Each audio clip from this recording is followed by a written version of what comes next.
It's more than just poverty, it's dignity. It's hope in the heart of our community. We're building our blocks into destiny. We're breaking those chains, yeah, we're setting dreams free. It's more than just poverty, can't box me in. Yeah. From the ground to the crown, yeah, they rise again. We're building our blocks into destiny. We're breaking those chains, yeah, we're setting dreams free. What's good? It's your man, Drayton Jackson, the host of It's More Than Just Poverty podcast. And like I said to you, this show is more than just poverty. It's about bringing the people to the table that I believe that you should really know, but having these conversations that I know people are having in silos. They're not having it on a broader scale. And when we talk about it's more than just poverty, there's so many intricate parts to poverty that people do not understand. And one of the biggest issues in our country right now that people want to argue about and talk about, even though this country was built on it, immigration, right? People want to just say, oh, they're doing this, they're taking this, they're taking this. But what if I tell you that the majority of, and I got the percentage, I'll make sure that you have it, but over 45% of the people that come here from other countries come here established, come here with doctorate degrees, come here with already working in industries, but when they get to America, they are stripped. And when I tell you stripped down, it is to give your soul and everything away that you have accomplished in that country. So with that being said, I wanted to make sure that I put in front of you some amazing people, an amazing organization that is doing great work in Washington State, but then also they are doing work in the community for all, not just their people, but everybody is benefiting from what they have to do. So I want to introduce the Congolese Integration Network, and I am going to allow them to introduce themselves because I do not want to mess up names. I just want to be honest with you. But I have two amazing guests that I think once we have this conversation, I want to hear from all of you on how do you feel about it. Because this is not just me saying, and I told y'all, this is not a political show, a racial show. This is a fact show. And we are dealing with truth and dealing with what people are really going through. So I want my guests to introduce themselves, please. Thank you so much. You started so well, and I appreciate it to say my name is Dr. Mubalama. Mm-hmm. People call me Floribert. Okay. Floribert Mubalama. I'm originally from Congo, and today I'm a U.S. citizen.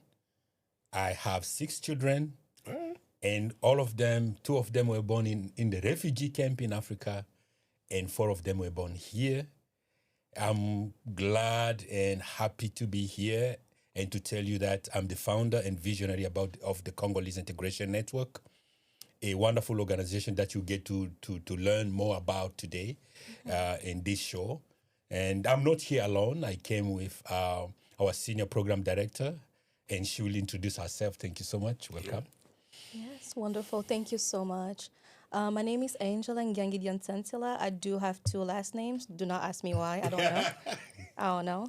But I'm also one of the workers at the Congolese Integration Network. I do assist as a senior program director today. But in the past, I've had a couple different hats. And I've also wore different hats in the community, including doing a couple pageants, being involved in community organizing events to uplift the voices of those who do not have a voice. And I'm here today to represent CIN, or Congolese Integration Network. Thank you, guys. Let me tell you this. I met with them, right, for the Communities Concerned, the organization that all of you know that I executive director for, and they're one of the members. And we had this rich conversation. And when I left, like I had to sit in the car for about 20 minutes. It's like, wow, this story needs to be told. This story needs to be, it was more than just, CIN. It was more than just the organization that you're growing. It's this personalities that you have, but then also this history, this journey that I want everybody to understand. So, Angela, I want to start with you first.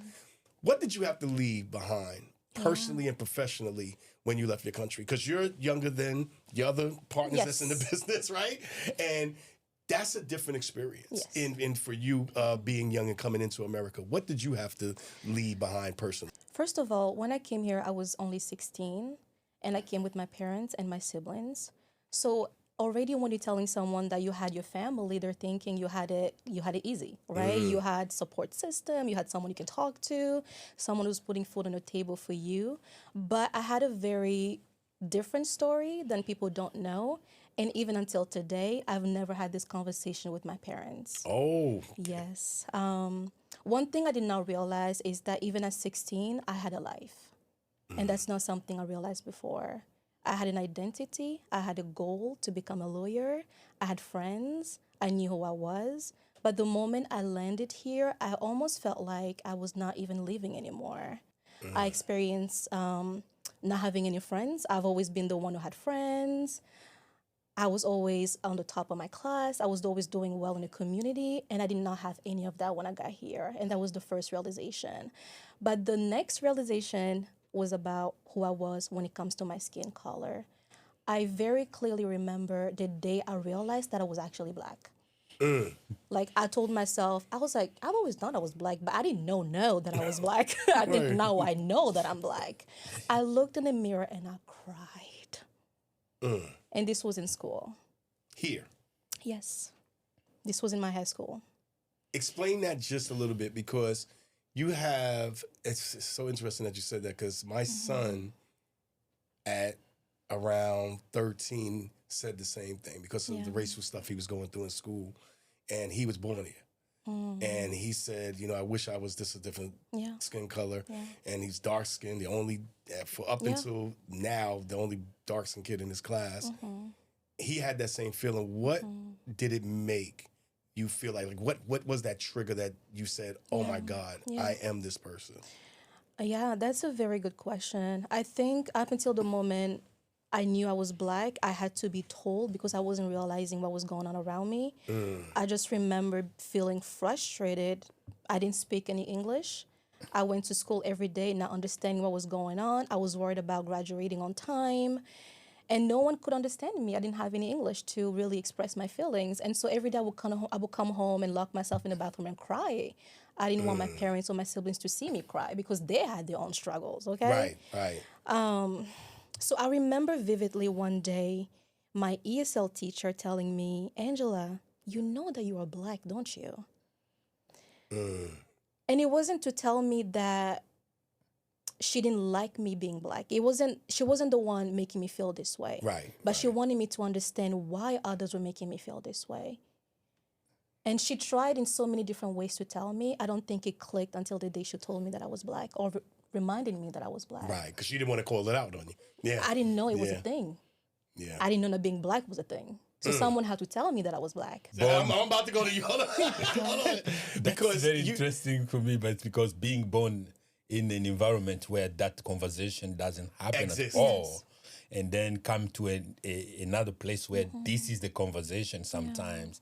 I think that was the surprise. I don't know if the surprise, but the frustration that Angela had.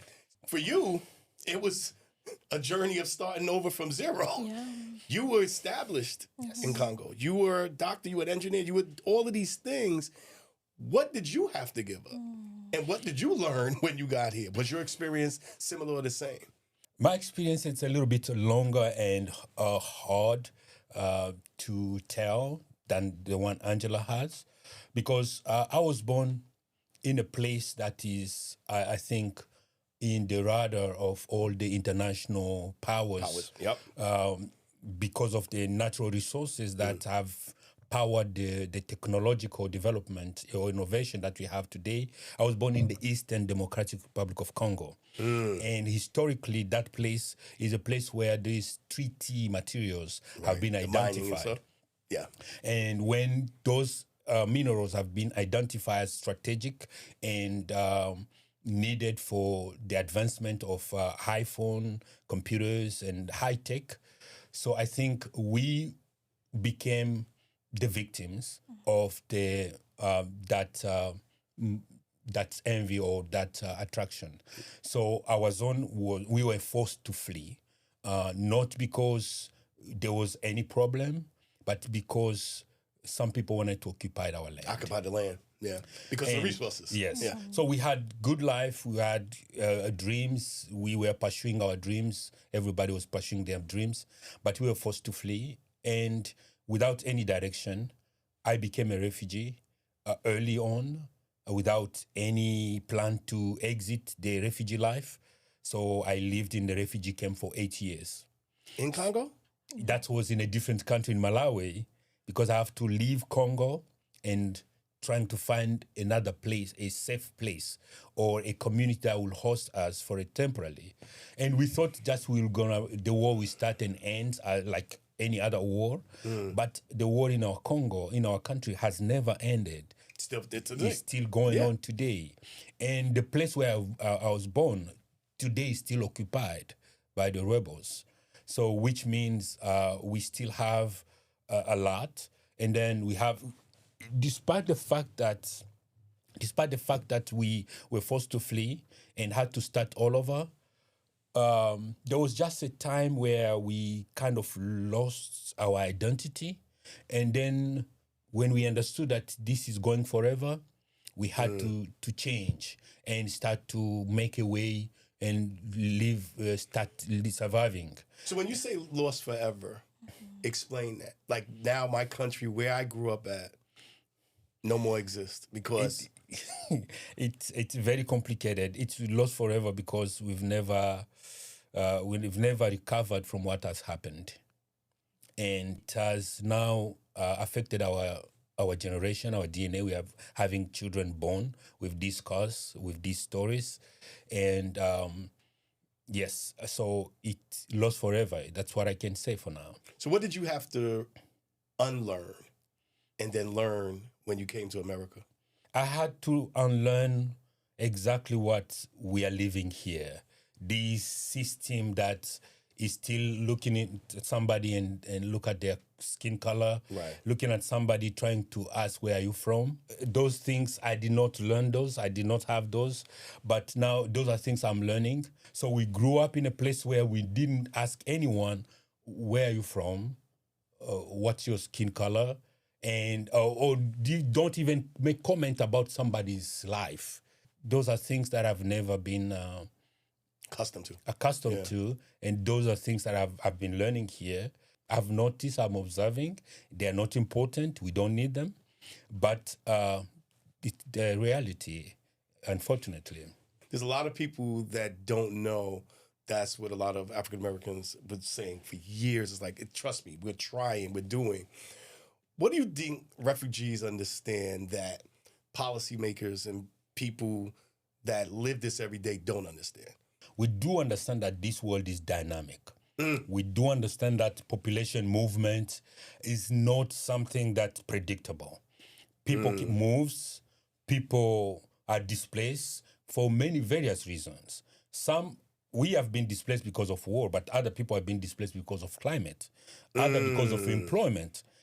Opportunities also can create displacement. People have been displacing themselves from state to state for various reasons.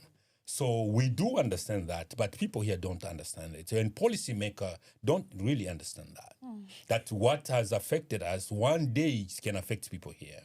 What do you say with that too, with policymakers understanding? Because I think, the newer generation here in America, different mindset. I love my millennials, because they are calling out a lot of these things. When you talk to policymakers, being in the organization and talk about immigration, what is the thing that they see and that they are missing completely? I think one thing that they see and miss completely is just the fact that we look different. That's one thing they cannot see, they do not see. And because we look different, we also are different internally.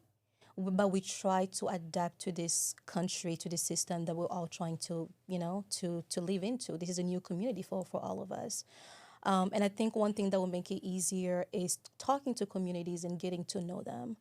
Yeah. I remember when I got here, one of the very first things I had to learn was looking at someone in the eye. I was like, but I'm only 16. I'm not supposed to do that in my culture. I mean, I get slapped. I'm not supposed to say that on the camera, but you don't do that. You don't look at an adult in the eye when you're younger than them. You just don't do that. But when I went to school, one of the first things my teacher told me was that I was rude because I wasn't looking at them in the eye. I'm like, what, you see, I'm different. Like, ask me why I'm not doing those things. Do not assume that I'm disrespecting you because I'm not used to doing certain things.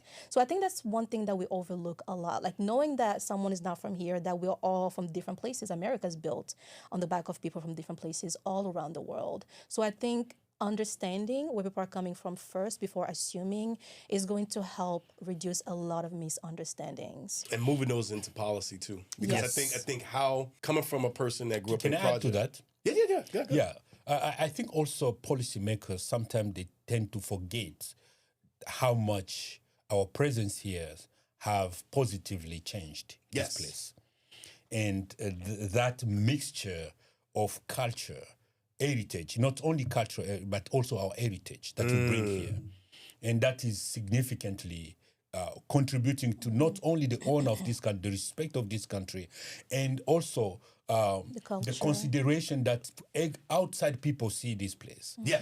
So this diversity, policymakers tend to forget about it when they're making those policies or voting. And also when we hear, if they do remember and acknowledge that we contribute with financially and whatever ways, our work, but they also try to forget that it takes long for somebody to adjust. And how many years before did you get the degree in Congo? I'm not sure. I don't think I will. It's 5 years. 5 years. So 5 plus 8. You went through something. Yeah, a lot. Seeing your children go through something, and then you said, you know what? I don't want anybody else to go through this. What was the thing that said, you know what? I have to start an organization to help my people? That's a very good question. Of course, when I came, this is a period between 2020 and 2013, the U.S. policies changed a little bit in immigration. Right. And they have acknowledged the struggles that people are going through outside, especially in Congo. Gotcha. And whereby some of the reports acknowledge that American is not innocent from what has happened in our country. In our country, right. So a good policy came now to trying to ease the struggle and the suffering that Congolese refugees who have overstayed in refugee camp can be considered for resettlement. Not all of them, Right. but some of those will be vetted properly and also brought here. So I was among those. It was a number of 50,000 people who were supposed to be acknowledged for resettlement, and 3,000 was allocated to come in the state of Washington. So I was among the 3,000 that had to come. And upon arrival, I understood that the system is not made for us. I understood that people don't even know where you're coming from. They don't even care where you're coming from. And they don't know what it takes for you to adjust. I don't know that was happening for all the communities. For sure, it wasn't happening for all the communities. Right. It has happened to our community specifically because our community did not have a mechanism that was in place to facilitate the integration of the Congolese coming, including when I look into different reports, even the CDC did not have a completed health profile That is so true. of Congolese refugees because they were always confused on what happened in these circumstances. So I look back on my training I took while living in Congo and in the refugee camp. I said, I have something to give back. And the foundation of this organization is on the statement of how do I give back? When we talk about helping, because you said something that has me going, the system. So when you come here navigating that system, how do you teach people like, hey, I get what you understand it, but I need you to just listen to us and guide it? Because right now you're building a healing center, right? You guys are in housing. You guys are doing all of this, and that comes out of your experience of what you all have done. But when we talk about understanding the system, Yes. that's constantly changing now. How do you see a lot of the people react when you come here and they're shocked, but like I got to do what? In 2016, when we officially started the organization, we have conducted a community assessment. I led that assessment personally, and I identified so many Congolese, especially single parents and single women, staying at home and not, if you talk to them about going to work, they tell you that they're not willing to go to work. the questionnaire, the survey I collected, all of them, they were not willing to go to work because of many reasons. One being that I will be discriminated against. So which means they were accepted to live in poverty because of racism. And they didn't want to go through that. They didn't want to go through that, so they decided to stay poor. And others will tell you that I cannot go to work because I don't know how to talk to people. And the language barrier. So they accept poverty because of the language barrier. So other people will go to work, but because they don't know how, they're still traumatized, they still have all these events, and then they will go to work, and then maybe something will happen. Drama all over. Yeah, they will start quarreling or not working as they're supposed to be because they haven't go through a healing process that will allow them to adjust. So apart from all of that, also, they were living in poverty, all of them, on food stamp, no income, apart from that, and staying in that condition, and those results and those data, we have to analyze those data and say, we got to do something. And you guys were doing that for your own community. Yes, and we Gab, did it. Got you. We You did didn't wait for anybody else to say, hey, who? So you had all of this. So let me ask you this then, and Angela, this will go to you based off of what he's saying too. How do you keep the Congolese identity when every day it's being stripped and your Congolese identity is being built in America? How do you do that? I would say I had a very hard time keeping my Congolese identity, even when it comes to speaking French. I remember I was embarrassed to actually admit it, but when I got here, it was almost like a switch in my head. I couldn't speak French anymore. I remember just wanting to speak English so badly. Wow. I took summer school after summer school. I was always learning out there, trying to talk to people. I didn't even want to speak French. I was like, don't talk to me in French. Like, I want to speak English. So I wanted to integrate really badly. One other reason was I wanted to make friends. I couldn't make friends because I didn't speak their language. I was bullied in school. I couldn't defend myself. I didn't speak English. So it was very difficult to say, I want to be more American and keep my Congolese identity because being Congolese was almost like a defect. It took me a long time to say that I'm proud to be Congolese, to be honest. What was that switch? It was in 2019, not that long ago, where my mom told me about this pageant. She said, yeah, that's how it started. Got you. She told me about the pageant. I was like, but I don't even like talking to people. Like, you know, I didn't feel confident back then. I was very ashamed of my accent. I didn't want to speak in public. I didn't want to speak to people I didn't know. So I kind of just brushed it off. And then my mom is a designer, so she got into fashion designing here and was hosting a fashion show. And I was one of her model. And that's where I was discovered. Someone said, you have to compete. I said, okay, I'll give it a try. Wow. And the reason why I wanted to give it a try was mostly for personal development. I wanted to be able to be confident in my speaking. I wanted to be able to be confident engaging with people I did not know. And so that's why I got involved. And then from there, I had to be in community. I had to fundraise. I had to volunteer. And so I told my mom, I don't know who to talk to. I don't know where to fundraise, how to be in community. I don't know anybody. I was not involved in anything besides schools. That's when she took me to this man's house And then and say, I know you can help. And then she left me there. wow. And I've been with them since 2019. So to understand that you had somebody that you can look at now that was proud of himself, because when I see him, he walks with it, Yes. right? Even though it's been stripped from him, Yes. you walk with it. That familiarity of somebody that, hey, I've been through it. Yes. Yeah. I know what you're going through, and what I want you to do is hold your head up high. How did you feel knowing that, hey, this is what I can give to the future? Of course, when her mom showed up, and I understood exactly, this is my mission. This is my mission. It was a confirmation. It's a confirmation I was not wrong. People have started noticing. I became a place to turn to for help, for advice, for guidance. And my phone was always ringing. That's why I said, I'm on a good path. I want to end two questions. One, I want y'all to talk about the organization, where they can get in contact with you all at there. But I want to ask this question. What does America misunderstand? And understand it's not about refugees, but about refugee-led solutions. Because that's different than, because you have a solution, right? So what does America misunderstood about that?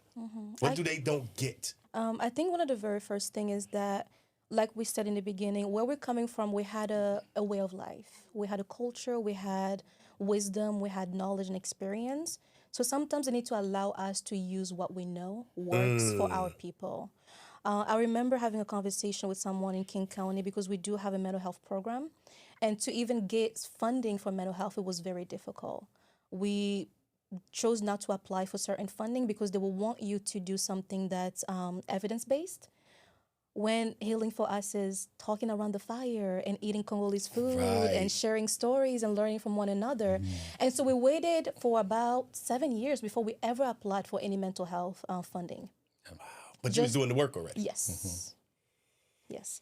So that's what I would say, that to allow us to heal our community the way we know works is also beneficial to not just waste resources. If you can listen to what we want and how we want it, Then you. yes. The morality, the level of the values that we carry with us when we come here, and the ways of life, and our different ways of solving problems.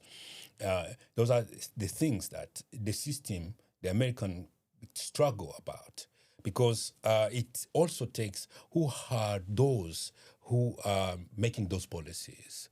And when we are not represented, or we don't have a way to communicate with policymakers, and they don't know who we are, they ignore our contribution and our input, but still continue to struggle with community issues and concerns, that we have the solutions with us, and they just have to talk to us or allow us to work with them and solve them and make them disappear. Let's give an example of, for example, when we started this organization, we had most of our youth in prison or prison pipeline. The one example is a parent comes, I'm a single parent, I don't speak the language, I don't have yet a support system around me, but I need to make a living and pay my rent. And their salary when they arrive here is the minimum wage. So that minimum wage, some of the people living, for example, in Renton, Seatac, or Billion, they cannot even pay their rent fully. So they have and to they're not even counting the other bills. Yes, they have to take two jobs. So when a parent takes two jobs, in order to make a living and stability for their children, they have forgotten about all their children. So there's no way the system have had such a conversation at the table that what do we do? For these parents, for the youth, minimum wage, to have to work double shift and take care of their families. What is going on for their children? So this is one of the solutions we do have. The system is forgetting about, and they don't have it at the table. And you guys, man, tell them where they can get in touch with you guys at. And I'm getting ready to have a conversation with the executive director and go deeper into the organization. But I think we have to have this conversation again, because I think it's about immigration reframed. And I think that we have to start having a narrative, because we're talking about people going into poverty, but it's the system that's putting them for it. All right, so where can they get in touch with you guys at? Thank you. And let them know how to get in touch. We have a website, the Congo, www.CINCiaro.org, and you have our information there. So we also have a Facebook account, Congolese Integration Network. We also have an Instagram account, CIN Seattle, and we also have a Twitter or X account, CIN Seattle. I'll make sure that we have those links and put it down here somewhere for everything that you guys have been through. But not only that, what you're giving into this country, what you're establishing, not only for just your community, but for the communities all around you, and people who are also benefiting that live here, that grew up here, or for the work that you guys are doing. So definitely for it. So once again, another episode of It's More Than Just Poverty. Your host, Drayton Jackson. And like I told you, we want to make sure that you have all of the people and the information that you need. Reach out to them, donate. They are doing great work. They have housing coming. They have so many things that is coming that when I talk to the executive director, I'm going to make sure that we have enough time to just to tell it all. You have my word. I thank you so much for being here. Thank you so much. I Awesome. appreciate it. Thank you. More than just poverty. Can't box me in. From the ground to the crown, yeah, we rise again.